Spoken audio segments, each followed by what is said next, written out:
Hi, I'm Marika from CATS, and today I'm going to talk to you about online therapy, or teletherapy, or telepractice, or virtual therapy, or remote therapy. They're all the same thing.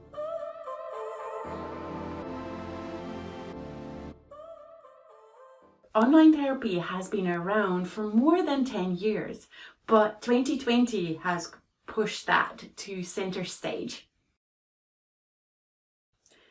In CATS, we've been using online therapy lately because it has been so convenient for the parents we work with, the children we work with, and the adults we work with.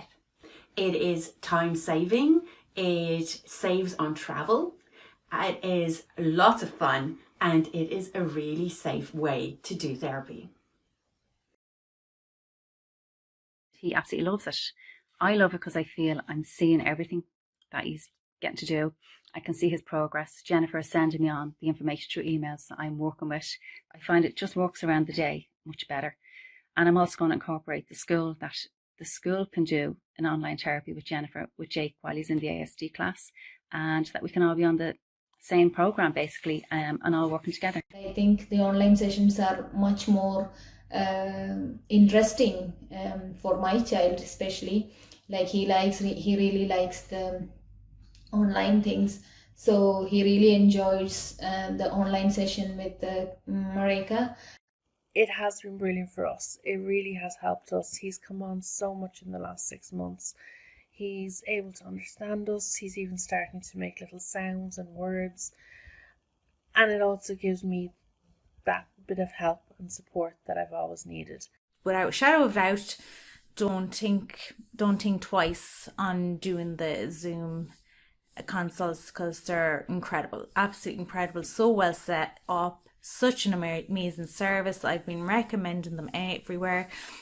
I work with special needs children myself, and I've seen different types of setups, and by far this just tops it all. Absolutely amazing service, and yeah, give the Zoom a go and you won't regret it.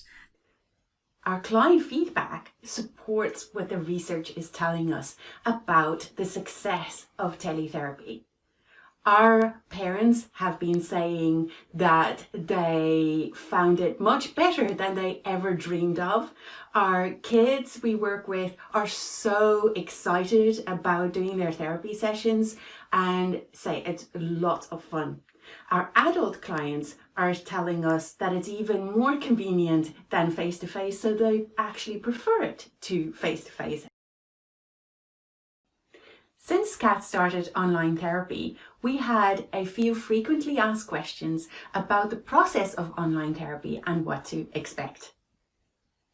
We're going to answer some of the questions here. Sometimes people ask us, how does online therapy work with young children, so children under 4? It works very similar to face-to-face therapy. The speech and language therapist prepares lots of fun activities that help a child engage into that session.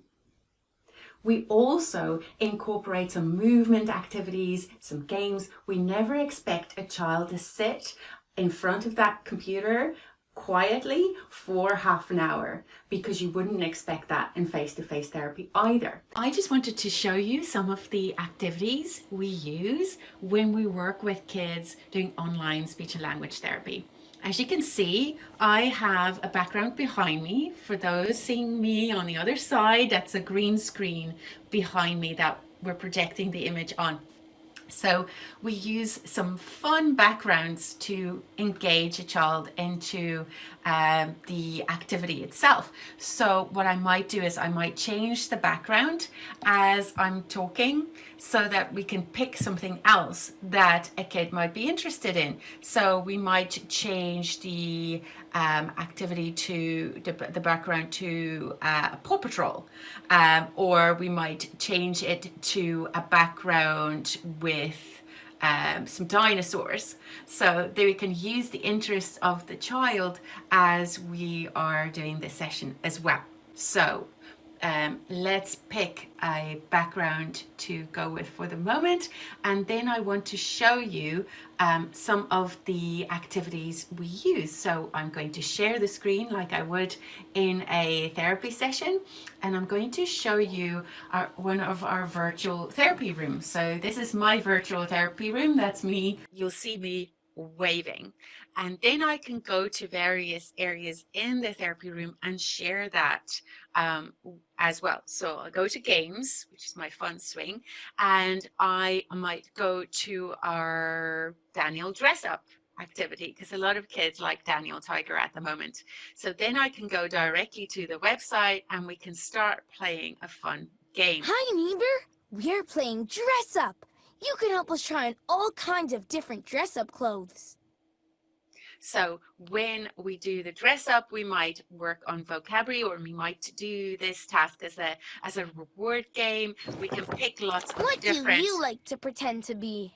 We can do lots of different helmets. We can choose another outfit. Maybe Daniel wants to wear a dress, or maybe we want to give him a beard. And we can practice some of our fluency strategies. We can work on vocabulary, or we can use this as a little reward task. And then I can go back to my therapy room, and we can go maybe and watch a video, or we can watch a song. So I might be able to go to some of the super simple songs on YouTube, and we can do that song. So as we're doing the song, I might pause and we might sign, or we might sing along, or we might talk about what we were doing. So there are lots of different fun ways to engage kids as we do this. Another way we can do this in a fun way is we can maybe share our iPad and we can play a little peekaboo game. So then I can activate the game.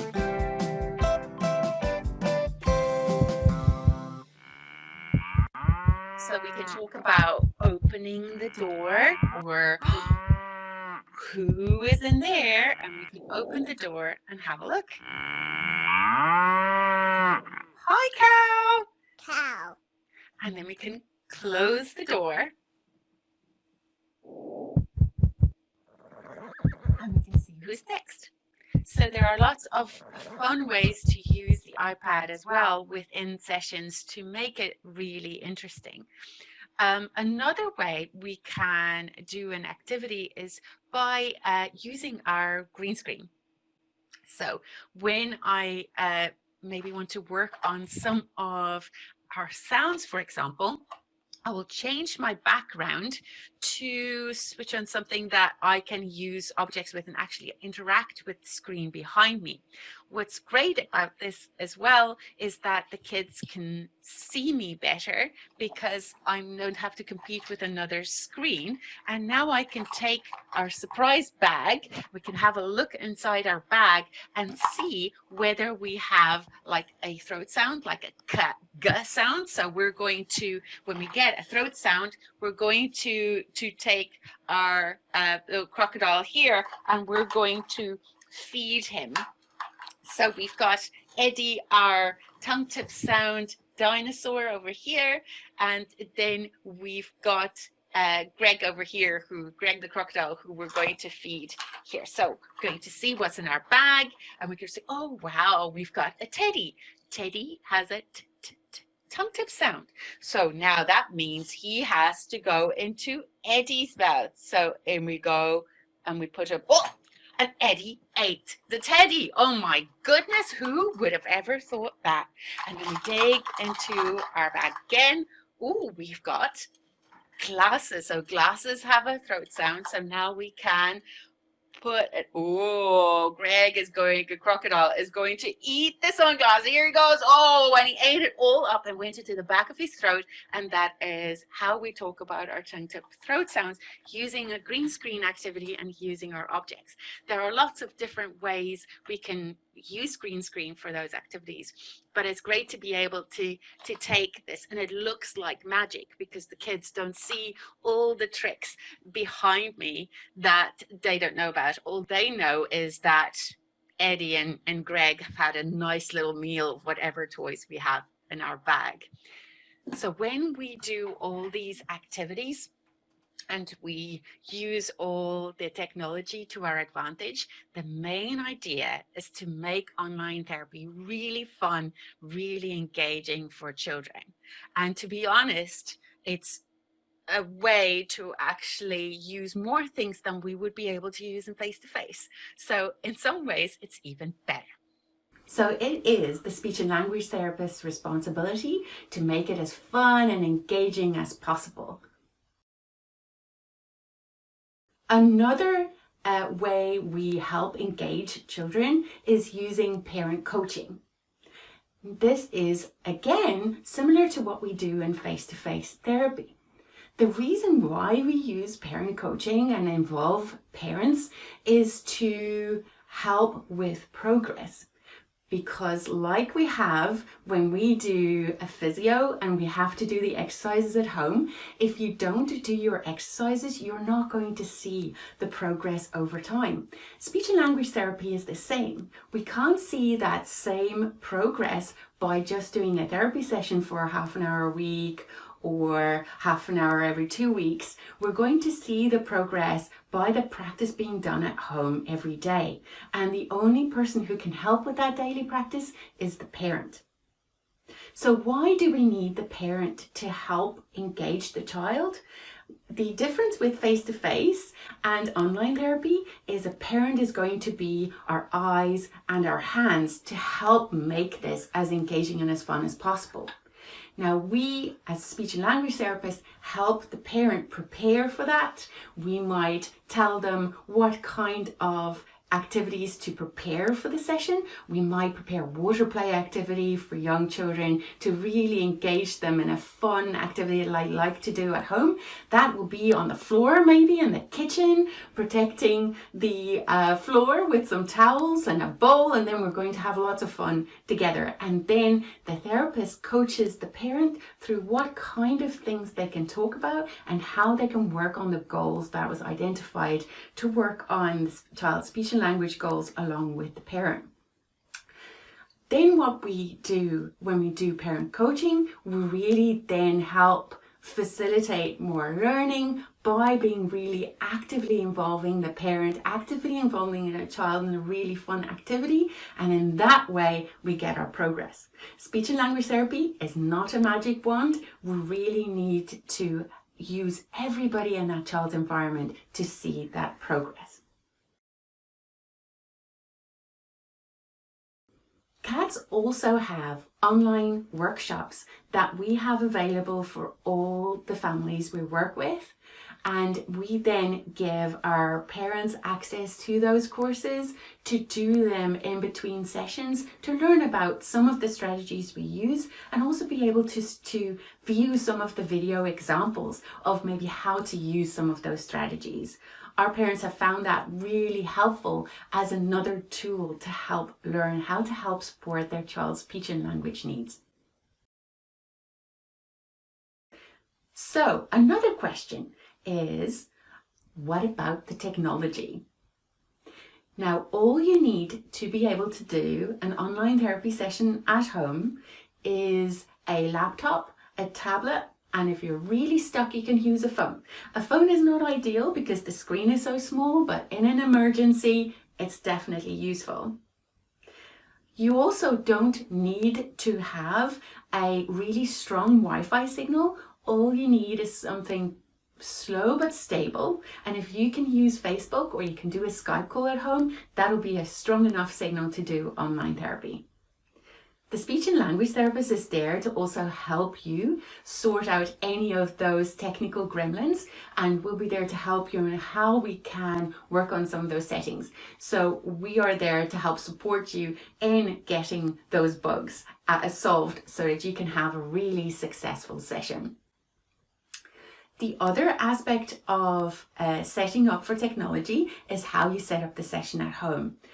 We don't need to have a view of the house at all. What you can do is you can have the device facing the wall, you're sitting in front of a wall or where there's a blank surface, that's absolutely fine. And we'll be able to do all our activities there. For young children, you might set them at a small table or on the floor, that's absolutely fine as well, just so that they're comfortable and that they can focus on what we're doing. CATS offer a free 15-minute test call for all our clients when we start online therapy. The reason for that is that we can test the technology and see that the systems work on your device and that it works nice and smoothly. It is also a great opportunity for us to introduce ourselves to the child in a fun way. So we might have some of their favorite characters that we use in our virtual backgrounds to make it really engaging, and it really helps set up success for our first online session. We look forward to working together with you doing online therapy. Online therapy is really great because it's convenient, it is safe, you save on travel, and most importantly, it is lots of fun. The future is now.